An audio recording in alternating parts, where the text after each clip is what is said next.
Why is it that when we talk about boxing in Nigeria, we really don't talk about this guy?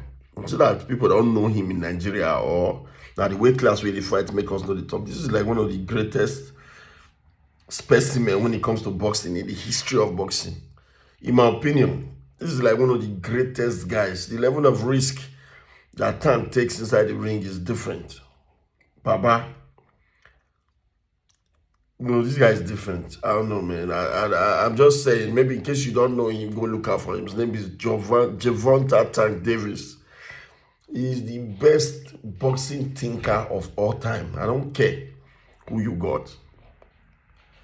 He's 30 years old now. He's 28 knockouts in 30 fights. And so far, so good. His pattern is always changing for every fighter. This is not the kind of guy that you say, oh, this is how he boxes. No. This guy can fight you without a coach training him. I'm not even joking. He trains for the fight. He gets really fit. That's like one of his basic. Then when it comes to boxing, this guy is like a further mathematician. You understand? This guy will take 4 rounds. He does this all the time. Go watch all his fights. You will know. He takes the first 4 rounds to study your game plan. Even if you are a counter, for those who watch boxing, they know what counter punchers do. Counter punchers wait for you to punch. Then they use the same rhythm to punch you back. So in most cases, when you miss, they come back. Before you guide, they have punched your face, turn blue. This guy makes a counter puncher punch first.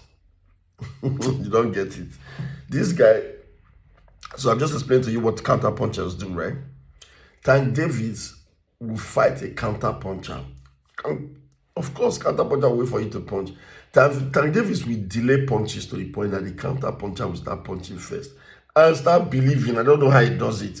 The counter puncher will start believing that by the 4th round, I've knocked this guy out, by the kind of opportunities he will give you. And don't make no mistake, it's not like they don't catch him. They catch him a lot, but he can take punches. The only person I've seen him fight that he became a bit uncomfortable was Ryan Garcia. Ryan Garcia is fast, you know. That's when I saw that Tank became uncomfortable. But even at that, Tank just read the fight. And it was just 2 major punches that he gave that guy that ended the fight. One of the fight on the job, the guy fell. And the second one, he gave him a liver shot. And the guy was there bleeding from his nose. The guy took 1 knee. Yesterday, or man, I said today, he fought another strong guy, Frank Mertin. And this Frank Mertin wasn't talking during the press conference, right? So in my mind, I said, let me check if this is this guy's real character, you know. And I checked for real, he doesn't talk much, but I also saw one video that made me shook. I didn't bet any money on Tank for this fight because of what Frank Mertin said. Frank Mertin said that Frank made a mistake. No, sorry. Frank Mertin said that Javonta Tank Davis, and don't get it twisted, Tank is a 3-division world champion, right? So Frank Mertin said that for Javonta to take this fight, Javonta messed up. He used the F word, he fucked up. So I removed my money from my betting plan. I started the bet this match. And then match they go on. Again, first 4 rounds, bro. This guy was just moving. He was just guarding, moving, and walking this guy up. Like, you don't get it. The person that is punching is not the one moving forward. The person that they are punching is the one moving forward. You don't get. Frank was throwing punches. Like, if you watch this fight, you will naturally score Frank. Maybe in the fourth round, you will naturally score that fight 3-1 in favor of Frank. Javonta was still smiling inside this fight. The moment they rang the bell for the 5th round, Javonta Tank Davis let it loose. He went to walk.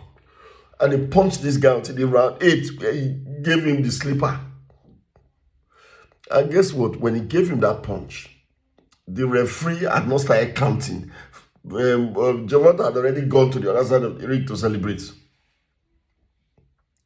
And when he was asked, how did you know the guy wasn't going to get up? He said he hit his backhead on the mat.